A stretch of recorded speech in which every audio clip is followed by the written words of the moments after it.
ನನ್ನೆಲ್ಲ ಯೂಟ್ಯೂಬ್ ಕುಟುಂಬಕ್ಕೆ NJ ಹೆಗ್ಡೆ ಕ್ರಿಯೇಷನ್ಗೆ ಸ್ವಾಗತ. ಇವತ್ತು ನಾವು ಬನಾನಾ ಅಡ್ಡೆ ಅಂದರೆ ಇದು ಕೇರಳ ಸ್ಪೆಷಲ್ ಅಡ್ಡೆ ಅಂದರೆ ಅಡ್ಡೆ ತುಳುವಲ್ಲಿ ಹೇಳ್ತೀವಲ್ಲ, ಇದಂದರೆ ಬಾಳೆಹಣ್ಣಿನ ಕಡುಬು. ಅದನ್ನೊಂದು ಎಲೆಯಲ್ಲಿ ಬಾಳೆ ಎಲೆಯಲ್ಲಿ ಇಟ್ಟು ಆಮೇಲೆ ಸ್ಟೀಮರಲ್ಲಿ ಬೇಯಿಸೋದು ಅಷ್ಟೇ. ತುಂಬಾ ಹೆಲ್ದಿಯಾಗಿರುತ್ತೆ, ರುಚಿಯಾಗಿರುತ್ತೆ ಕೂಡ, ಮಕ್ಕಳಿಗೆ ತುಂಬ ಇಷ್ಟ ಆಗ್ಬೋದು. ಸಂಜೆ ಸ್ನ್ಯಾಕ್ಗೆ ತುಂಬ ಒಳ್ಳೆಯದು ಅಂತ ನನಗೆ ಅನಿಸ್ತಾ ಇದೆ. ನೋಡಿ, ಇದನ್ನು ನಾನು ಹೇಗೆ ಮಾಡೋದು ಅಂತ ಹೇಳ್ತೇನೆ. ಬಾಳೆ ಎಲೆಯನ್ನು ಹೀಗೆ ಬಾಡಿಸ್ಕೋಬೇಕು, ಇಲ್ಲದ್ರೆ ಅದು ಹರಿದು ಹೋಗುತ್ತಲ್ಲ, ಅದಕ್ಕೋಸ್ಕರ ಈ ಥರ ಕಟ್ ಮಾಡಿದರೂ ಸಾಕು. ಆಮೇಲೆ ನಾವು ನೋಡಿ ಏನೆಲ್ಲ ತಗೊಳ್ಬೇಕಂದ್ರೆ, ನಾನು 1 ಕಪ್ ತೆಂಗಿನ ತುರಿ ತಗೊಂಡಿದ್ದೇನೆ, ಅರ್ಧ ಕಪ್ ಅಕ್ಕಿ ಹಿಟ್ಟು, 1 ಕಪ್ ರವೆ,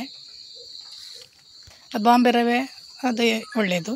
ಆಮೇಲೆ 1 ಕಪ್ಪು ಇದು ಬೆಲ್ಲ, ಆರ್ಗ್ಯಾನಿಕ್ ಬೆಲ್ಲ, ಡ್ರೈ ಫ್ರೂಟ್ಸ್. ಆಮೇಲೆ ನಾನೊಂದು 6 ಬಾಳೆಹಣ್ಣು ತಗೊಂಡಿದ್ದೇನೆ. ನೀವು ನೇಂದ್ರ ಇದ್ದರೆ ಅದನ್ನೇ ತಗೊಳ್ಳಿ. ನಾನು ಕದಳಿ ತಗೊಂಡಿದ್ದು. ಅರ್ಧ ಕಪ್ಪು ತುಪ್ಪ ತಗೊಂಡಿದ್ದೇನೆ. ಆಮೇಲೆ ಏಲಕ್ಕಿ ಪೌಡ್ರು 1 ಚಮಚ ಸಾಕು. ಇಷ್ಟೇ. ಇದರಲ್ಲಿ ಹೇಗೆ ಮಾಡೋದು ಅಂತ ನಾನು ಹೇಳ್ತೇನೆ ನೋಡಿ.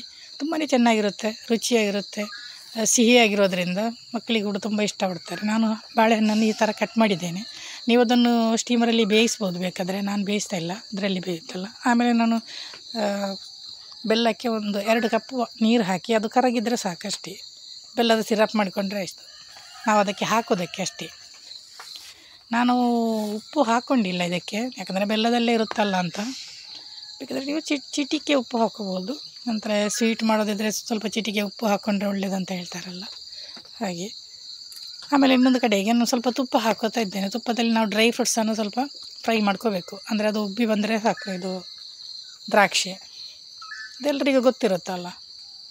ಡ್ರೈ ಫ್ರೂಟ್ಸ್ ಎಲ್ಲ ಹಾಕ್ಕೊಂಡ್ರೆ ತುಂಬ ಚೆನ್ನಾಗಿ ಬರುತ್ತೆ, ಅದು ಸ್ವೀಟಾಗಿರುತ್ತಲ್ಲ. ಬೆಲ್ಲ ಹಾಕ್ಕೊಂಡಿದ್ದೇವೆ, ಆಮೇಲೆ ಬಾಳೆಹಣ್ಣು ಹಾಕ್ಕೊಂಡಿದ್ದೇವೆ, ಅದರಿಂದ ತುಂಬ ಚೆನ್ನಾಗಿ ಬರುತ್ತೆ ಅದು.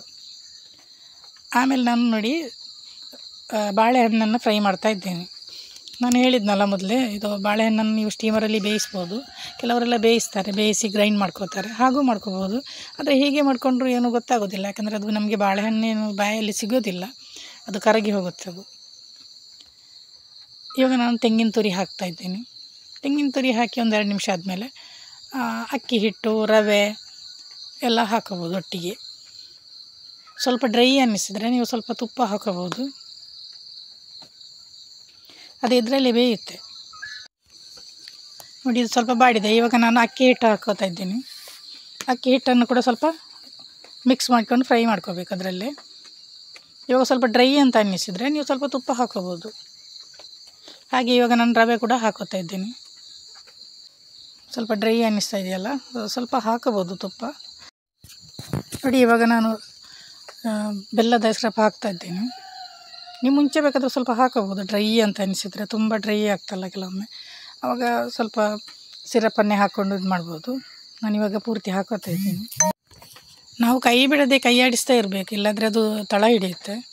ಇವಾಗ ಅದನ್ನು ತುಂಬ ಚೆನ್ನಾಗಿ ಮಿಕ್ಸ್ ಮಾಡ್ಕೋಬೇಕು, ಅಂದರೆ ಅದು ಗೊತ್ತೇ ಆಗೋದಿಲ್ಲ ಬಾಳೆಹಣ್ಣು ಹಾಕಿದ್ದೇವೆ ಅಂತ. ಬಾಳೆಹಣ್ಣು ತಿನ್ನೋದಕ್ಕೆ ಸಿಗೋದಿಲ್ಲ ಅದರಲ್ಲಿ, ಚೆನ್ನಾಗಿ ಅದು ಮಿಕ್ಸ್ ಆಗಿರುತ್ತೆ. ಇವಾಗ ನಾನು ಡ್ರೈ ಫ್ರೂಟ್ಸ್ ಕೂಡ ಹಾಕೋತಾ ಇದ್ದೀನಿ.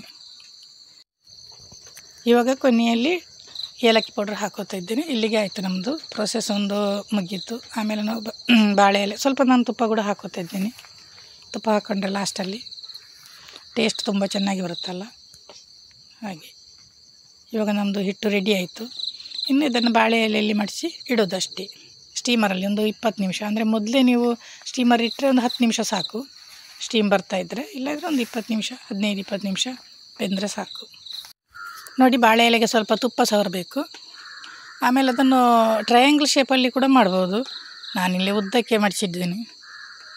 ಉದ್ದಕ್ಕೆ ಹೀಗೂ ಮಾಡಿದರೂ ಪರವಾಗಿಲ್ಲ, ಬೇಕಾದರೆ ಮತ್ತೆ ಕಟ್ ಮಾಡಿ ಕೂಡ ಕೊಡ್ಬೋದು, ಹಾಗೆ ಬೇಕಾದರೂ ತಿನ್ಬೋದು.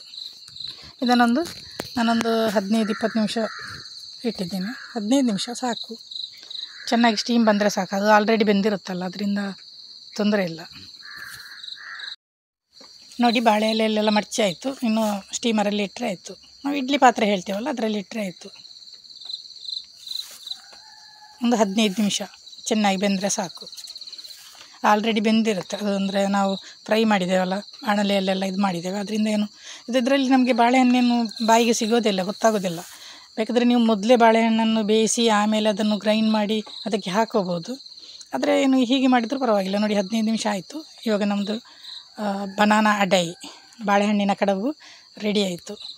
ಒಮ್ಮೆ ಮಾಡಿ ನೋಡಿ ಎಷ್ಟು ಚೆನ್ನಾಗಿ ಬರುತ್ತೆ ಅಂದರೆ ಮಕ್ಕಳಿಗೆಲ್ಲ ತುಂಬ ಇಷ್ಟ ಆಗುತ್ತೆ. ಆಮೇಲೆ ಬಾಳೆ ಎಲೆಯಲ್ಲಿ ಹಾಕಿರೋದ್ರಿಂದ ತುಂಬಾ ಹೆಲ್ದಿಯಾಗಿ ಕೂಡ, ಅಂದರೆ ಬಾಳೆ ಎಲೆದ್ದು ಒಂದು ಔಷಧಿಯ ಇದು ಇದೆಯಂತೆಲ್ಲ, ಅದರಲ್ಲಿ ಮಾಡಿದರೆ ಒಳ್ಳೆಯದು. ಸ್ಟೀಮಲ್ಲಿ ಬೇಯಿಸಿದ್ದು ನಾವು ನೋಡಿ, ತುಂಬ ಚೆನ್ನಾಗಿ ಬಂದಿದೆ.